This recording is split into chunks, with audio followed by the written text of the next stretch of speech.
I'm Terence Grant. I've built companies from nothing. I don't make impulsive decisions. I don't chase women. I close deals. But the first time I saw her, everything I thought I knew about self-control became negotiable. And for 2 weeks, I watched a girl in a yellow dress from the safety of my car. I know how that sounds. Before you judge me, let me explain.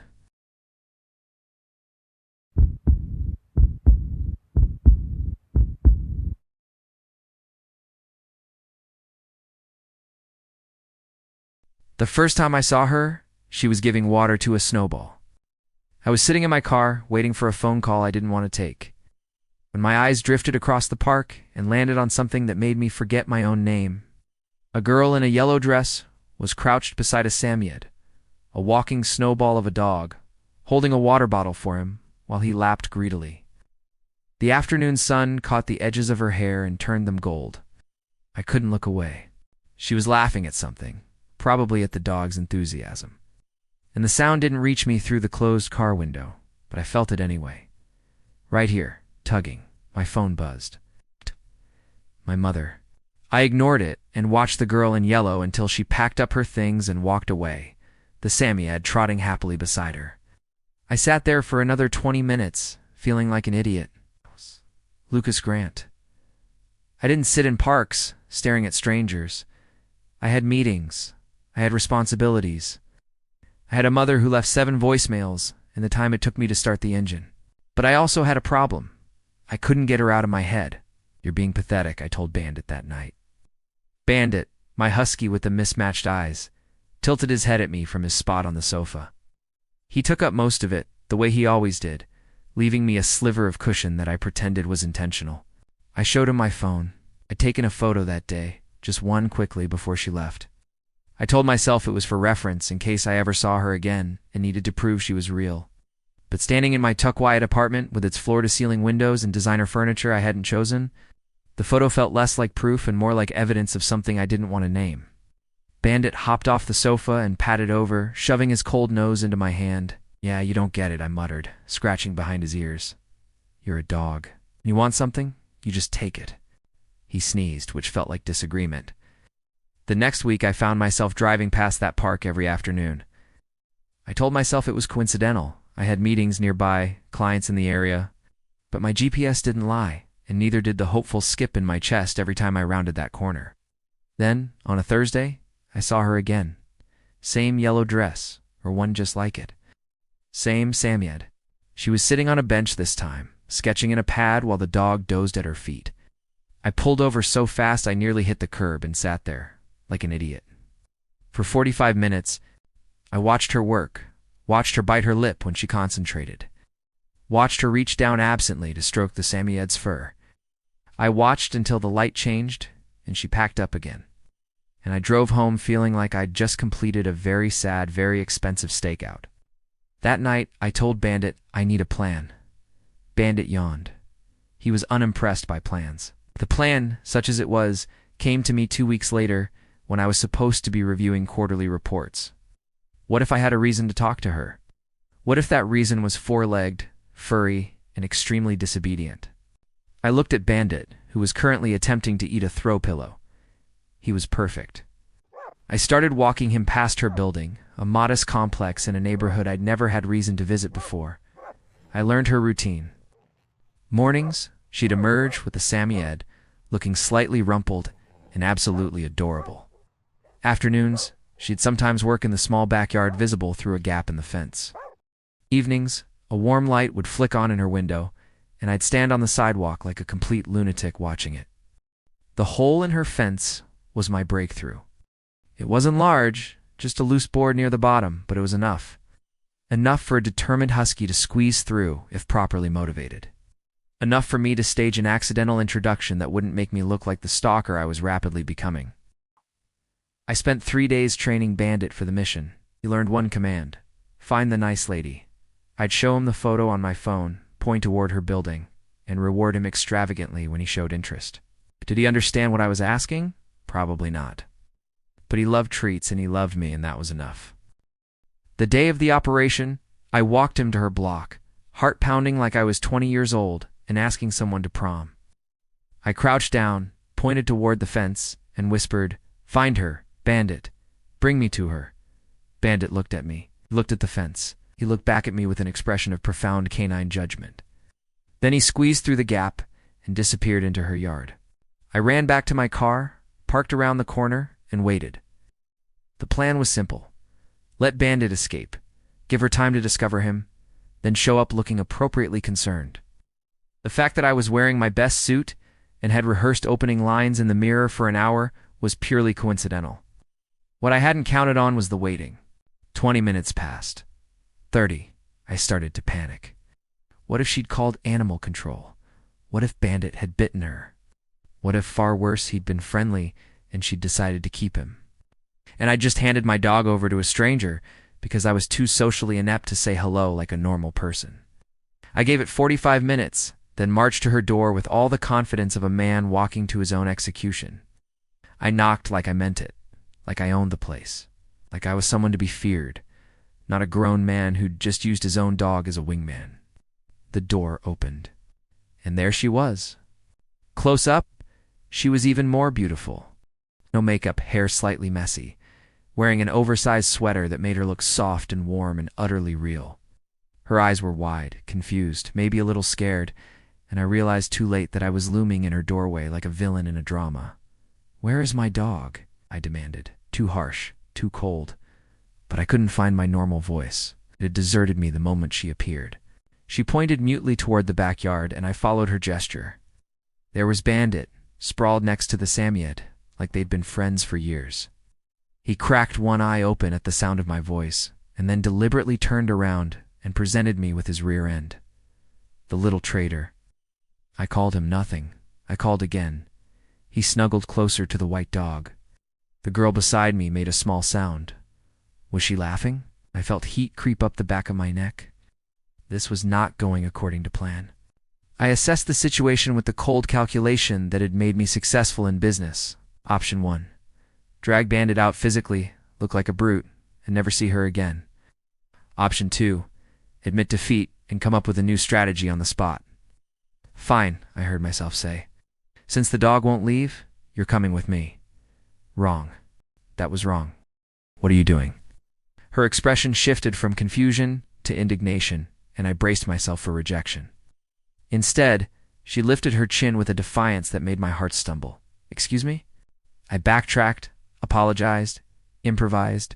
Somehow, through a combination of Bandit's stubbornness and my own bumbling, I ended up negotiating a deal. Bandit would stay with her for a few days. I'd pay for everything, visit daily, and try not to make a complete fool of myself in the process. She agreed. Reluctantly, but she agreed. As I walked back to my car, I realized I was grinning like an idiot. Bandit had done it.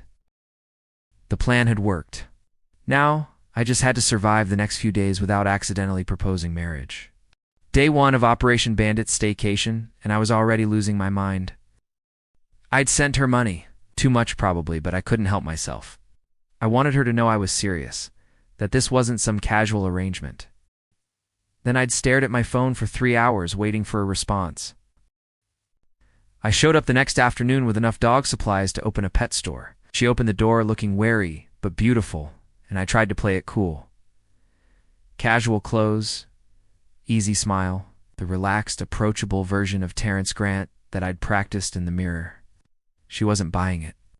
Her eyes followed me around the yard like she expected me to steal the silverware. When I complimented her dog's coat, she tensed. When I felt his bone structure, she practically vibrated with suppressed fury. I didn't understand. I was being charming. Then I asked what she did for work, and she said, "I'm just a normal dog lover," with such defensive finality that I knew immediately she was hiding something. But what? And why? That night, I lay in bed replaying every second of our interaction. Bandit was probably snoring by her side, dreaming of his new best friend. While I stared at the ceiling and wondered what I'd done wrong. The next day I found out.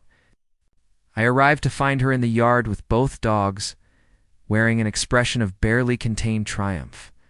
She called the Samoyed, Snowball, and said clearly, "Let's go to a dog show." Snowball immediately collapsed, rolled onto his back, and began foaming at the mouth. I stared. She stared back, waiting for, What? Disappointment? Rage? And suddenly, it clicked. She thinks I want her dog. The realization hit me so absurdly that I couldn't help it. I laughed. Genuinely, helplessly laughed. Because here was this wonderful, creative, slightly unhinged woman, convinced I was some kind of canine criminal. And her response was to train her dog to fake rabies. She was magnificent. I crouched beside Snowball, wiped the yogurt from his mouth, because of course it was yogurt, and looked up at her. Her expression was priceless, confusion warring with indignation, hope flickering behind suspicion. "Plain yogurt," I said. "You're quite creative." I stood and walked toward her slowly, watching her eyes widen. "Your little tricks are quite cute." She backed against the wall, and I had one breathless second of thinking, hoping that maybe she felt this thing too. That pull, that impossible gravity. Then her phone rang. Her mother, a blind date. Tomorrow, I listened to her agree to it, agreed loudly, pointedly, with her eyes locked on mine, and felt something cold settle in my chest. It was running from me. From this, whatever this was? "Mr. Grant, I have a date tomorrow," she announced when she hung up, chin lifted in challenge. "So you don't need to come. Bandit's dewormer arrives tomorrow," I heard myself say. "I'll pick you up after." Her mouth opened, closed, opened again. I left before she could argue. The blind date was worse than I'd imagined. I'd arrived early, positioned myself where I could see them through the cafe window. She'd dressed up, a soft dress, a touch of makeup, and my chest ached at the sight. She was beautiful when she was trying, but she was more beautiful when she wasn't. When she was rumpled and defensive and training her dog to fake illness. The date was a guy in glasses, clearly boring her, clearly interviewing her for the position of wife rather than actually seeing her. I watched her smile fade, watched her stir her coffee with decreasing interest, and felt something dangerous building in my chest. When I couldn't take it anymore, I walked in. Excuse the interruption. The look on her face when she saw me, shock, confusion, something that might have been relief, made every insane decision I'd made worth it. "I'm her boyfriend," I told the guy, and enjoyed his expression far too much. After he left, after I drove her home, after I handed over the dewormer like an idiot instead of telling her what I really felt, I stood on the sidewalk outside her building and waited. For what? A sign. A signal. Something. The fence caught my eye. The hole was still there. My original point of entry. The flaw I'd exploited to bring Bandit into her life. Without thinking, I walked over, examined it, and made a decision. I couldn't fix everything, but I could fix this. An hour later, with a new plank in place, and my hands blistered from work I hadn't done since college, I stood back and surveyed my handiwork. It wasn't pretty, but it was solid. It was real. It was something. That night, my phone buzzed with a message from her. "Terrence, that photo on your social media?" And my stomach dropped through the floor. I thought of that moment. I told myself it was harmless. Just the light. The way the sun caught the yellow fabric. The moment. I've documented bigger things. Company launches, acquisition announcements, award nights. So I took the photo. And because I wasn't thinking clearly for the first time in years, I opened my social media. I meant to send it to myself. Instead, my thumb slipped. And for exactly 43 seconds, it was live. I deleted it immediately. I don't make careless mistakes, but 43 seconds is a long time on the internet. Long enough for someone to screenshot it.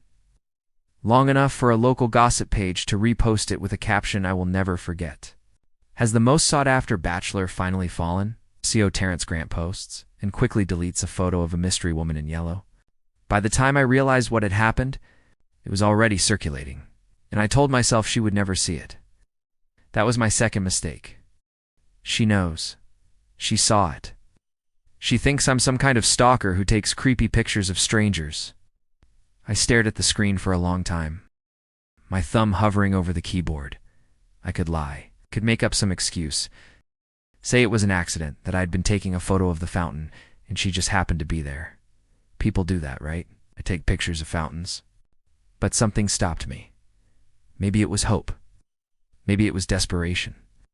Maybe it was the memory of her smile in that yellow dress, and the realization that if I wanted anything real with her, It had to start with the truth. So I typed, slowly at first, then faster, the words spilling out before I could overthink them. I saw you in the park that day. I wanted to find a way to meet you, but I never mustered the courage. Sent that. Took a breath. I never expected Bandit to run off alone, much less end up at your house. When you opened the door, I was very nervous. Another breath, another message.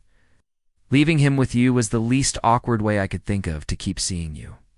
One more, the hardest one. I admit my approach was clumsy. I hope I didn't cause you any trouble. I hit send before I could lose my nerve, then set the phone down like it might explode. The seconds after felt like hours. I paced. I sat down. I stood up. I checked the phone. Nothing. I paced some more. This was a mistake. I should have lied. I should have. The phone buzzed. Her name on the screen. My heart was a jackhammer against my ribs. So Bandit was your accomplice? She wrote. I laughed out loud. Actually laughed, alone in my apartment. Relief flooding through me so fast I felt dizzy. You could say that, I typed back. Then, as an accomplice, he did a good job. He deserves extra treats. I was grinning now, grinning like an idiot. Then, as a reward, this weekend, can I take you to dinner? The pause that followed was almost as agonizing as the first one. Almost. Then her reply came through. Okay. That single word.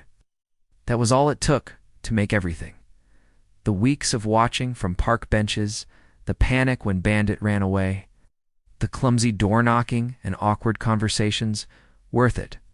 Okay, I read it about 15 times, just to make sure I hadn't imagined it.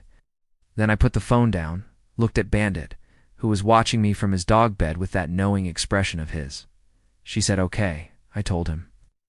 He thumped his tail once, twice, then closed his eyes. Even he was calm about it, which meant someone had to be excited enough for both of us.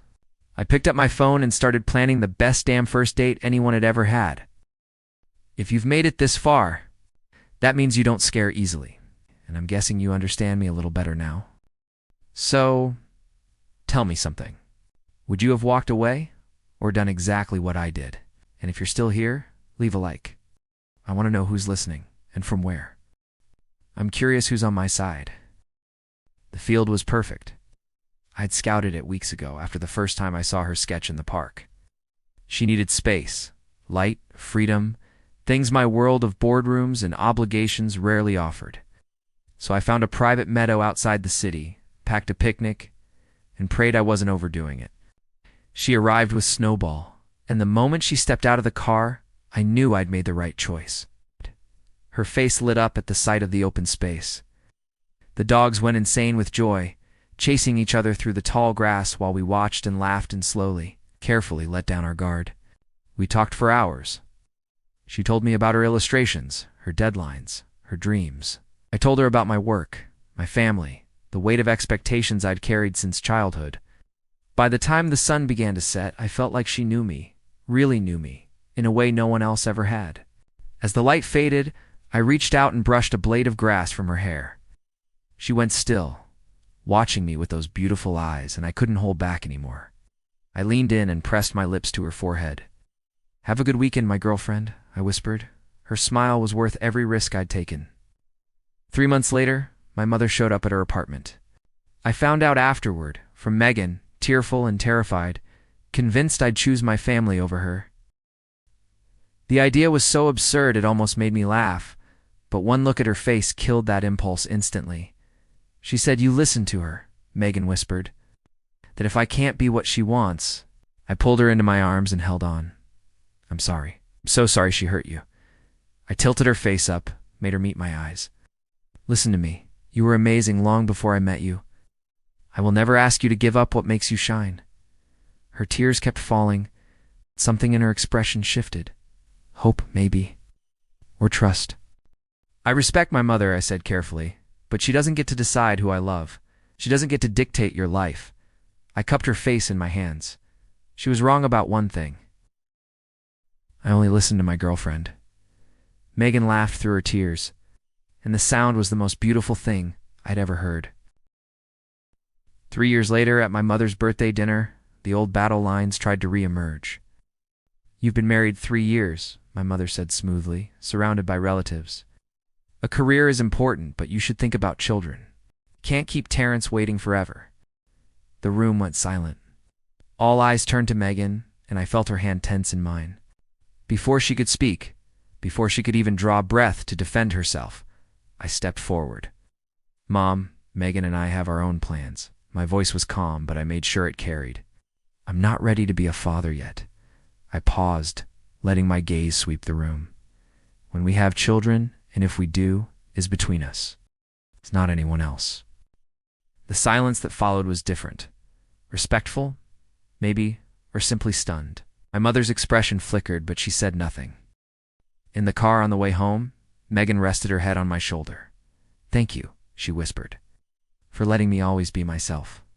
I reached over and ruffled her hair. Silly. She laughed, soft and warm, and I felt something settle in my chest. Peace, maybe. Or the certainty that I'd made the right choice every step of the way. When we got home, Bandit was waiting by the door, tail wagging furiously. Snowball padded over to join him, and the two of them stood there like a welcoming committee, or co-conspirators, which amounts to the same thing. I looked at the backyard fence, where the original hole had long since been properly repaired. A simple wooden barrier, nothing special. But it had let something in that changed everything. Bandit had slipped through that fence and brought me here. To her, to this, I knelt down and scratched behind his ears. Good boy, I whispered. He licked my face. And for once, I didn't mind being covered in dog hair. Bandit nudged my hand with his nose. Yeah, I said.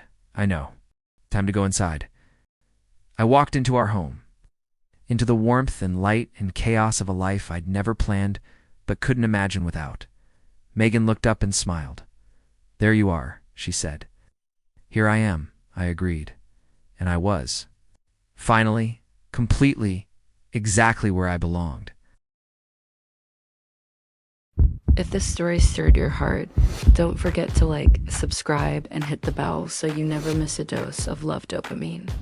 I'll keep bringing you more tales of passion, heartbreak, and redemption crafted for the ones who still believe in love. And if you stayed until the very end, thank you. You're the kind of soul who believes in love, even when it hurts. Love harder, dream deeper. Until the next heartbeat.